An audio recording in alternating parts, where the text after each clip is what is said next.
best friends turn enemies fight with Jorge Masvidal, Street Judas. You know, he's been talking all that talk reckless. You know, at our old gym, he was saying, "Oh, I'm gonna beat your ass. I'm gonna do this. I'm gonna do that." Okay, let's see it. Come see me in the octagon, then. If you're so tough, let's see you back up those words. But he can't. He's gonna go hiding. He's gonna look for that soy boy out of California, Nate Diaz. He's gonna look for easy fights because he knows I'll expose him just like I did Tyron Woodley tonight. So do you think it'd be a bigger fight? They're talking about doing the rematch right now, Masvidal Diaz too. Do you think it's a bigger fight to do with you than it would be with him and Diaz? Yeah, absolutely. It's a bigger fight. Everybody knows Nate Diaz is done. He hasn't been relevant in 5-6 years. The guy fights once every couple years. He's got nothing left in the tank. He's had so many fights. You know, he's got CTE. He shouldn't even be fighting anymore. It's a shame. His coaches, I feel bad that they let him go in the octagon anymore. So, you know, they need to do this fight with me and George. He's been talking recklessly in the media. He's been saying all this shit. Oh, it's on site. Oh, this and that. Okay, come back up your words. I back up my words. All the talk I say, I walk the talk, and I talk the talk, and I walk the walk. Let's see it, Street Judas Masvidal. As far as tonight goes, kind of ended in a weird way. It didn't take away from the fact that you were well ahead on the cards. The injury, do you know exactly what happened there? Yeah, he was done. I broke him. The third round, he quit. I heard that after I cut him open and I put vicious ground and pound, he was done. He told his coaches he was done. He was just looking for a way out. He knew I trapped his arm, and I was getting ready to put vicious ground and pound on him and finish him right there, and he just would rather take the easy way out. You know, he'd rather be a coward, you know, a spineless coward like he is. So he's a woke little bitch, and he got exposed tonight. And, you know, that's why he's been running me for so many years. I've been calling him out for 5-6 years now, and this is exactly why I was calling him out, because I knew I would do this. And no one's broken, no one's finished him, so don't take away from my finish. He got knocked out, he got broken tonight, just like I said I was going to do and retire. The last thing for me, Colby, again, a lot of interesting scenarios here for you, right? We know who's going to burn, it's supposed to happen. I mean, you've earned a full camp. You've earned the right to know when the date is. But will you keep yourself ready just in case to say, you know, even if it's a week notice, 2-week notice, if you get the fight with Usman, you'll jump in and take it? Absolutely. You know, I'm a company man, and I stay prepared, man. I'm not a part-time fighter. I'm a full-time fighter. I was ready to jump in, you know, on the last fight when it got scrapped. I was ready to go on a week's notice. I say that. When I say that in the media, I mean it. You know, me and my new coaches, my new team at Colby Covington Incorporated, Daniel Valverde, Cesar Carnero, man, they've molded me and helped me grow as a fighter. I've made so many strides in my game, and you still haven't seen the best Colby Covington yet. I'm 32 years young. I'm still getting better every single day, and I'm still hungry. I love this sport. I love fighting, and I love proving I'm the best. And getting calls tonight from the President of the United States just makes it all worth it. It's just so humbling. Hey, Colby.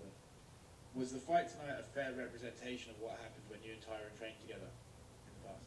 That's exactly what happened, you know. In the championship rounds, he would quit. He would just tell his coaches, plain and simple, I'm done. I don't want to train anymore. I can't keep up with Colby's pace. He's too much, and he knows what'll happen if he's burnt out of gas. He knows I'll mark his face up, and he was already cut open badly from the vicious elbows I was landing in the round before, and the body work I was doing. He didn't want to fight no more, plain and simple. He just didn't want to get knocked out unconscious, so he took the easy way out. You know, I don't blame him. You know, he's a spineless coward, just like LeBron James. Do you, when you were in the gym training, was Tyron more competitive with you, or was Jorge Masvidal more competitive with you? Definitely Tyron was more competitive. I mean, you can go look at the videos of me training with Jorge Masvidal. There's a video on YouTube, us in the apartment, you know, training for 2 hours straight, me just toying with him, playing with him. And, you know, when I used to train with Jorge in the gym, they'd tell me to go light on him. You know, they'd be like, hey, go light on him today. We want to, you know, he's preparing for his fights, you know, and so we want to build his confidence. We don't want him to go into his fight, you know, beat down. So go easy on him today, because, you know, we want to make sure that he's confident going into his fight. So Street Judas Masvidal knows who his daddy is. You know, I'm still mad that last Father's Day he didn't give me a shout out, because I am Jorge Masvidal's daddy. What do you think Tyron Woodley should do now for his career? You know, I think he should do whatever he wants to do. You know, if he wants to keep fighting, he still has his fight in him. You know, he's still a great champion. He had a great career, but, you know, I think that's up to Tyron. You know, whatever he wants to do, you know, he's earned the right to pick what he wants to do.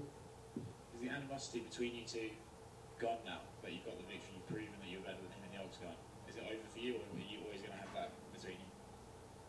You know, we're always going to be divided. You know, he stands for everything I hate. He stands for evil. He stands for Black Lives Matter. You know, I stand for America. I stand for dedicating this victory to all the law enforcement out there, all the military, all the people that put their lives on the line every day to protect our freedoms and to keep our communities safe. So, you know, he doesn't stand up for that stuff. He hates that. He wants to defund the police, you know. it's a shame. So I'll never be friends with a guy like that. Colby, what did the president say to you during your call? The president just said, you know, he's my biggest fan, you know, and just as much as I support him, he supports me. And he said that he rushed away from a big rally he just had in front of like 36,000 fans, and he had to make sure he got back to watch my fight. And he just told me how unbelievably good job I did, and he just is so excited for me. He wants to see me fight for the belt again and bring him a new belt to the Oval Office. You know, I'm the only fighter in the history of the sport to go to the office, to go to the Oval Office in the White House and give a world championship belt to a sitting president. So, you know, it only makes sense that I'll be the second fighter to do it. And then this was your first fight with your new team, correct? And then I think in one of the promos you said they helped correct a lot of like past mistakes. Did you? So looking at your past fights and this fight, did you perform as you expected with the new team? Yeah, I performed just how I thought I would perform. You know, I'm a better version than I ever said I was going to be. And I told everybody in the lead up to this fight, this is Colby Chaos 2.0. This is a new version of me. You know, I have a team around me. My coach is Cesar Carnero, Daniel Valverde, who just completely focus on me. You know, it's not a team anymore. It's an individual sport, and they're making sure my growth as a fighter is to get better every single day. So to get the knowledge from those guys, Cesar Carnero, my kickboxing coach, you know, we take strides in our game every single day, and we're hungry and we're happy to train, and we love it. So, you know, we're just getting started, man. I'm still young in the game. I'm 32. I haven't even hit my prime yet. And, you know, Daniel Valverde helping with my judo and my jiu-jitsu. That guy's the best judo and jiu-jitsu player in the world. I'll put him up against anybody in the world in jiu-jitsu. I'll put $100 grand on it. He'll go against any jiu-jitsu guy, and I guarantee he smokes him. Hey, Colby, back here, sorry, to your left. Congratulations with your success and the performance that you had tonight. Is there a part of you that wishes maybe you moved to MMA Masters and Colby Covington Incorporated earlier on in your career? Absolutely, Helen. You know, I wish I got to my own team earlier. You know, it's just the old team that I was at, you know, it was holding me back. There was a lot of drama. There was a lot of bad energy, and I wasn't living and getting my full potential out of myself because I was worried every single day. I got guys like Dustin Soare who's screaming at me, you know, Street Judas Masvidal screaming at me, having coaches holding back. I couldn't even train, man, because those guys were just draining my energy. So the lead up to my fights, like, I didn't even get training camp. So I'm so happy to be at Colby Covington Incorporated, have Daniel Valverde, Cesar Carnero, and you know, it's just, the training is amazing, man. We're just getting started, and the best is yet to come from us. Now, after your win, you called out Usman. He has that big fight against Gilbert Burns coming up. Do you think that he beats Gilbert? Who's he fighting? Gilbert Burns. Who's that? The top contender. I'm pretty sure I'm the top contender. Nobody just finished Tyron Woodley like I just did. The last guys that fought him, you know, took him to decision. No one's finished him like that and made him quit. So, you know, it didn't matter if King Kong was in there with me tonight. After getting a call from the president and getting to see him earlier in the week, you know, he gave me the dragon energy. So, you know, just like November 3rd in the election, when Donald Trump gets his hands on Sleepy Joe Biden, it's going to be a landslide. The silent majority is ready to make some noise. And you and I, we've spoken last year about Nick Diaz, and that's when you mentioned to me that you have signed to fight him back in 2018. What are your thoughts on his potential return in 2021?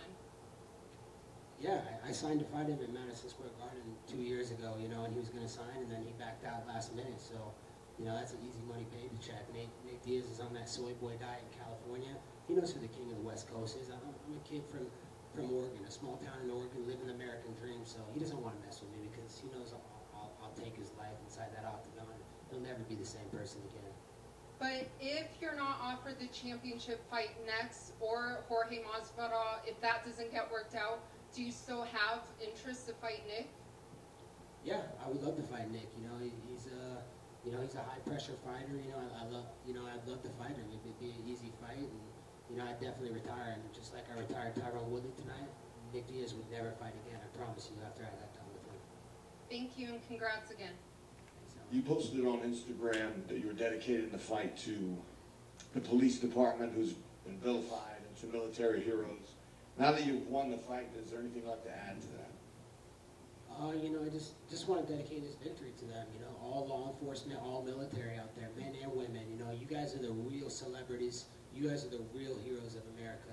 Not these woke athletes, not these spineless cowards like LeBron James. You know, it's the law enforcement who protect our communities and keep us safe. You know, all these athletes, you know, they use law enforcement for private security to make sure that they're safe. And now they want to vilify them. They want to talk about the 1% of the 1% of the bad times that they do. What about all the other good things? What about 9/11 when they rushed in and put their lives on the line to save all those people? What about all the good things they do every single day? So, you know, I fight every single day, not only for the Trumps, but for the troops and for law enforcement. Well, I guess with your other post, you called Tyron Woodley a domestic terrorist sympathizer. How do you draw that parallel to, you know, fighting for equal rights and social justice? How are those the same? Because he's standing up for lifelong criminals. You know, the Black Lives Matter is a complete sham.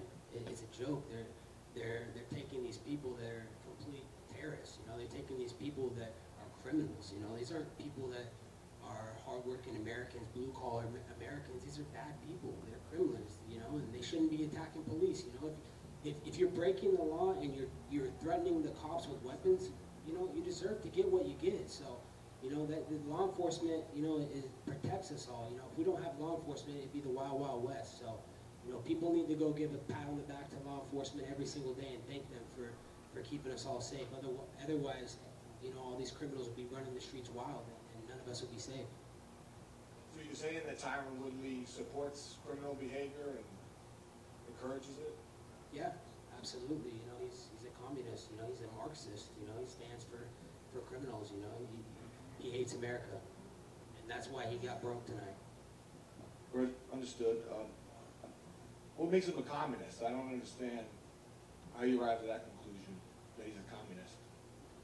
Because everything that he stands for, man, he stands for everything that is against America. He doesn't like America. He doesn't stand up for the rights of America. He doesn't stand up for law enforcement officers. He wants to defund the police. These are the same police that give him private security and him and his family, you know, daily. So, you know, now you want to vilify them and put targets on their back like LeBron James. You know, these guys are heroes, man. These guys are real celebrities. So, you know, we need to give a shout to law enforcement and stop trying to vilify them. And just one more. Normally, you have a lot of build-up to your fights. You generate a lot of conversation. You move the needle. Why the radio silence going into this one? You weren't very vocal on social media this time. Yeah, you know, I mean, I was busy doing other things. I had to prepare a speech to talk with the President of the United States at his rally, you know. I'm a busy guy these days at Colby Covington Incorporated. I'm focusing hard on my fighting and training every day. And, you know, I've noticed all the media say, oh, why are you quiet? Oh, so are you guys admitting that I'm entertaining, that I make all your guys' lives a lot better by seeing the thing I post? I think so. So, you know, I'm here to make money. I'm not here to make friends. Colby, congratulations on the victory. Just one question. You're here to make money. The schmo saw the IG post, 3 chicas, mybookie.ag. You put down money on yourself, 3-1 favorite. How much money did you win this evening? I mean, are you talking about with the fight, or are you talking about the sports book? You know, I'm a wealthy man. I'm doing good for myself, and, you know, I told all the fans out there, you know, count on me, man. I'm the sure money. You know, it's a guaranteed lock, so... And not only did I make a ton of money in my bank account, I know I made all my fans, I know I made all their bank accounts great again. So it was a great night, Schmo. The sports book, how much? Too much to count. You know, I went over to the Win the other day, and they think that I'm putting too much money down there, and they don't like my action anymore. They think my action is too sharp, so they don't want to take my bets anymore. You did have a cheering section up there in the Apex. I saw Dan Bilzerian. What does your post-fight celebration look like tonight? A lot of mamacitas, a lot of cardio being worked on. You know, I'm always in training, so I got to keep getting better. I got to get back to the bedroom cardio and get ready for my next fight. Congrats. Thanks, buddy.